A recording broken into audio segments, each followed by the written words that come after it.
I think it's fair to say that all of the Formula One teams have definitely had their ups and downs over the course of the 2022 season so far. But the summer break is upon us, and that means that it's time for the teams to reflect on what they've done and try and make the second half of the season even better. And the team principals have a difficult job. They have to find the right things to change and adapt and develop to get the best out of their teams. So I did it for them, and here's my take on one change each Formula One team is missing. Starting at the back of the grid with Williams, and honestly, I think it's pretty clear to see where Williams can improve. Nicholas Latifi has had his moments, don't get me wrong. A Q3 appearance in Silverstone being the highlight of his season by an absolute mile. But if Williams want to move forward, I think they have to keep him around till the end of the season. Makes sense to run down his contract, but that should be it. Williams need a new driver for me. I think they've done really well to keep Alex Albon around for another couple of years, and I think you can build the team around Alex Albon for now. So I'd like to see Williams go for a young driver. I think it's also easier to go for a young driver because of where they are in the Constructors' Championship as well. It's a very difficult sell to lots of drivers on the grid where you're saying you're going to have to take a step back.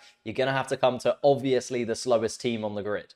And for me, it has to be Logan Sargeant. He's doing incredibly well in Formula 2 right now. He's currently in third place. Not out of the question at a title battle, but I think even if he finishes in third place in Formula 2, Williams need to sign him up as soon as possible. Moving on to a team who's already done their summer business, and to be fair, it was an absolutely astounding piece of business. Fernando Alonso moving to Aston Martin, I think is one of the best pulls that Aston Martin could have got. But I think now that Aston Martin have got their business done, they've upgraded on Sebastian Vettel in my opinion, they really need to knuckle down and they need to choose a direction that they're going in. Over the course of the season so far, they've completely changed their philosophy twice, and it hasn't really had a dramatic improvement either time. Plus, with speculation surrounding them on where their ideas came from, and after the whole pink Mercedes fiasco, it's never a good look for that team. On top of that, in the 2021 season, they decided to give up halfway through and say that they were focusing on the 2022 season.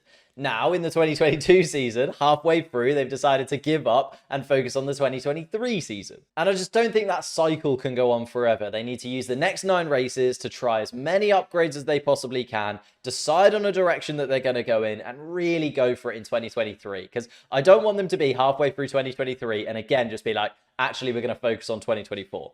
Although saying that, the next team in AlphaTauri probably could do with focusing on 2023 at this point, and definitely could do with copying some design philosophies from teams that are close to them. From battling at the top of the midfield last season to possibly being the most invisible team of the season so far, obviously being a sister team of Red Bull is always going to have its downsides, but I think what AlphaTauri need to do is utilise the upsides a little bit more.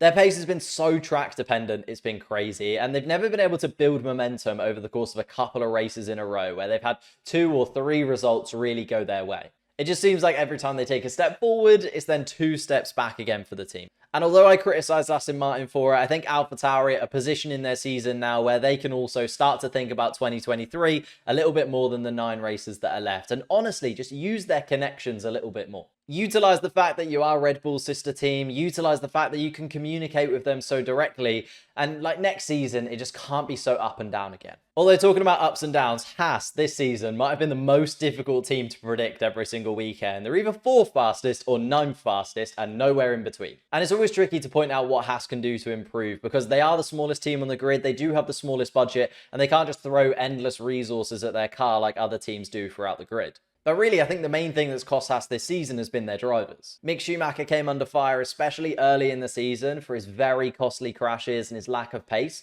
But to be fair, that has improved over the last 4 or 5. And Kevin Magnussen has done well at times, but also often comes into first lap collisions that have ruined some very promising weekends. So I think the thing that Haas need to focus on after the summer break is finding a little bit of consistency in their car and making sure that their drivers actually steer clear of damage as much as they possibly can. Moving on to Alfa Romeo, who have been on a massive downward spiral as the season has progressed, but honestly, my main concern is the DNFs. They have the most out of any team on the grid this season with 8, Bottas has 3, Joe has 5, and many of them have come in races where they could have picked up points. And it's probably no surprise that the next worst team in terms of DNF is Ferrari with 7, of course being their engine supplier. Both of these Ferrari power teams need to try and find a way of getting on top of their power unit heading into the second half of the season. Because Alfa Romeo at this moment in time are just getting slower and slower and slower. And honestly, I think the teams behind them are starting to think about, if Alfa Romeo keep dropping points, we might be able to catch them. Moving on to my own team in McLaren, and it's always a little bit more difficult to be subjective of your own team. And don't get me wrong, it's not been a terrible season by any stretch of the imagination. Lando Norris has a podium. He's the only driver outside of the top 6 to pick up a podium so far this season. But it's just not where I thought we were headed in 2022. And I think the main problem is Lando Norris is clearly the 7th fastest car on track every single weekend at this point. But Daniel Ricciardo has been absolutely nowhere near. And the bickering on the radio between the two of them at times has been beyond frustrating. I think the one positive that's come from McLaren in this summer break debacle is that clearly in the second half of the season, they can go into it with Lando Norris as the obvious number 1. But the team have to sort out their dynamic going into next season. Pay Daniel Ricciardo off. I know it's incredibly expensive, but get Oscar Piastri in. Give him everything you can to make sure that it works. Because Piastri is no guarantee. As impressive as he has been over the course of his junior career, he is not a guarantee when it comes to Formula 1. No one is a guarantee when it comes to Formula 1. But with the McLaren team being so far away from the top 3, and after last year coming fourth, we thought they might be able to mix it in there with the Ferraris, with the Mercedes, with the Red Bulls. It just really hasn't happened, so they need Oscar Piastri to work. Because if it doesn't, then they're even further away from that top 3. And honestly, I think at that point, you have to be worried about keeping Lando Norris. And whilst we're talking about the drivers' market, we might as well also talk about their 4th place rivals in Alpine, because it's a pretty easy fix for Alpine in the second half of the season. Find a replacement for Alonso and a replacement for Piastri. The team need a new driver and a new test driver too, and the fact that they're the only Renault power team really doesn't help them at all. Also, finding a driver who believes in the vision after both Daniel Ricciardo and Fernando Alonso could not be convinced to stay long term only adds to that difficulty. On the flip side of that, they do have a very fast car. They're likely to finish in 4th place this season. They might be able to make ground on the top 3 next year, and they can offer a position as the team number 1, because I think as good as Esteban Ocon has been, he doesn't deserve to be the outright number 1 in an Alpine seat. So they have until the end of the season to try and fix the mess that they've made for themselves by being indecisive about Fernando Alonso, by being indecisive about Oscar Piastri. They've lost out on 2 really good drivers and they need a plan fast. To even speculate about breaking into that top 3 or maintaining 4th when other teams around you are going to improve, you have to have everything in place. And the best example of that is next up Mercedes in 3rd place in the Constructors' Championship right now. They have an absolutely phenomenal base to work from for the rest of the season. Okay, it's not what they would have wanted, but they've been by far and away the most consistent and reliable team on the grid this season. George Russell is always in the top 5, and Hamilton has just picked up 5 podiums in a row coming into the summer. The team have come a long way in 13 races already. At the beginning of the season, it was complete damage limitations, just trying to pick up points where they could, to now in the last few races, actually battling with the top 2 teams on pace occasionally. But I think the one thing that Mercedes really need to focus on in the second half of the season is picking up just 1 victory, which seems super obvious to say. Every Formula 1 team is after the top spot of the podium. That's what they're all there for. But if Mercedes want to turn this season from good into great and really stamp their authority on being challengers next year, they need a victory. Even if it's the most scrappy, undeserved victory you ever see in your life, they need to take it, and that will just give them the fire that they need to really challenge for 2023.